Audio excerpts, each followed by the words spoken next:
আখিরাতেও এটার জন্য জবাব দিতে হবে, আর দুনিয়াতেও আপনাদেরকে এটা শাস্তি পেতে হবে। তুই সমঝা? হ্যাঁ।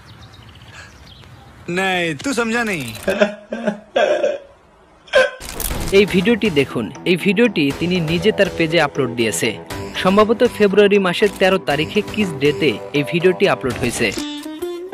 ওই বর্ষা, ঘটনার শুরু তাহলে এই ভিডিও দিয়ে। তোর না কালকে পরীক্ষা? এই ভিডিওতে কি এমন আছে যার ফলে এই নারী এত সমালোচনায় আসলো এবং তিনি কেন থানায় জিডি করলো, চলুন এর ওই ব্যাখ্যা খুঁজি। পড়লে তো তোরই ভালো, তাই না?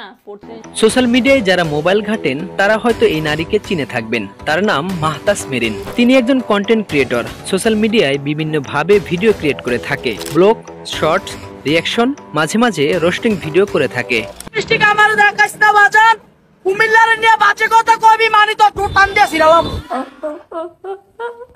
চলেন আজকে আমরা সবাই মিলে একটা রিঅ্যাকশন ভিডিও করি। তবে সোশ্যাল জগতে তেমন একটা সুবিধা করতে না পেরে শরণাপন্ন হয় এসপি ক্রিয়েশন সিয়াম আহমেদের। সিয়াম আহমেদও কন্টেন্ট ক্রিয়েটর। পৃথিবীতে তিনি একমাত্র ছেলে যে নিজের হাতে বাবাকে খারাপ বানিয়েছে। আপনাদের সবাইকে এমন একজনের সাথে পরিচয় করাই দিব যার কারণে তার বাবা খারাপ হয়ে গেছে। আর আমাকে খারাপ করেছে কে জানেন? এই মেয়ে। সিয়ামের বিতর্কিত কর্মকাণ্ড নিয়ে অনেক মানুষ অবগত আছেন, সেদিকে না যাই। সিয়াম আহমেদের সাথে বেশ কয়েকটি ভিডিও করে তিনি বেশ পরিচিতি লাভ করেন। বর্তমানে সিয়াম ছাড়াও তার ভিডিওতে মিলিয়ন মিলিয়ন ভিউ হচ্ছে। আর এই ভিউ হওয়ার কারণ তার পরিহিত হিজাব বোরখা। বলতো এটার নাম কি?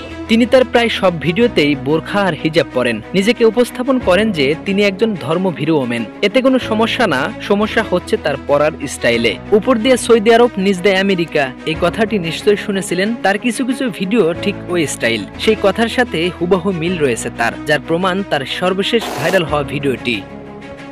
তিনি আসলেন, বর্ষাকে জিজ্ঞেস করলেন, পরীক্ষার খোঁজ খবর নিলেন, কিন্তু বর্ষা তার সাথে চিট করলো। এদিক দিয়ে তার পরনের হিজাব বোরখা নিয়ে মানুষকে হিট করলো। তারপর থেকে তাকে নিয়ে সোশ্যাল মিডিয়ায় হইচই পড়ে গেল। যে যার যার মতো করে তাকে খিস্তি দিতে শুরু করলো। উপায় না পেয়ে তিনি বাকলিয়া থানায় অভিযোগ দায়ের করলেন, কিন্তু তবুও তার সেই ভিডিওটি তার পেজ থেকে সরাচ্ছে না, কারণ সেই ভিডিওটি মিডিয়ায় হিট করেছে। প্রতিদিনই যুক্ত হচ্ছে মিলিয়ন মিলিয়ন ভিউ, যেটা তার অত্যন্ত প্রয়োজন। অন্যান্য ভিডিওর মধ্যে কমেন্ট বক্স উন্মুক্ত থাকলেও এই ভিডিওর কমেন্ট বক্স অফ করে রেখেছেন তিনি, যার ফলে তার অন্য ভিডিওর মধ্যে এর প্রভাব পড়েছে। প্রতিনিয়ত নেতিবাচক কমেন্ট যুক্ত হচ্ছে। এখন প্রশ্ন হলো, তিনি থানায় জিডি কেন করলেন আর কাদের বিরুদ্ধে করলেন?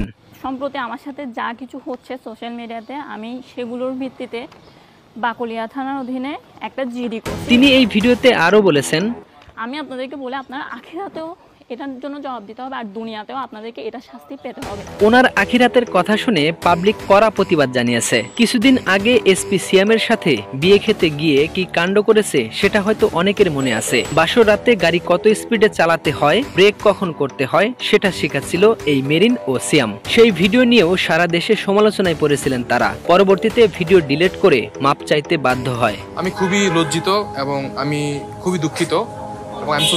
এমন প্রেক্ষিতে নেটিজনেদের প্রশ্ন, কয়জনের মুখ বন্ধ করবে মেরিন? তবে তার মুখমণ্ডল কেটে অশ্লীল ছবিটি দিয়ে তাকে ভাইরাল করার প্রতিবাদও জানিয়েছে নেটিজনেরা, এবং সেই প্রতিবাদ আমরাও জানাই। আর সেই সাথে মাহতাস মেরিনকে অনুরোধ করে বলতে চাই, হিজাব আর বোরখা দয়া করে সঠিক নিয়মে পড়ুন। সঠিক নিয়মে পড়লে হয়তো এমনটা হবে না।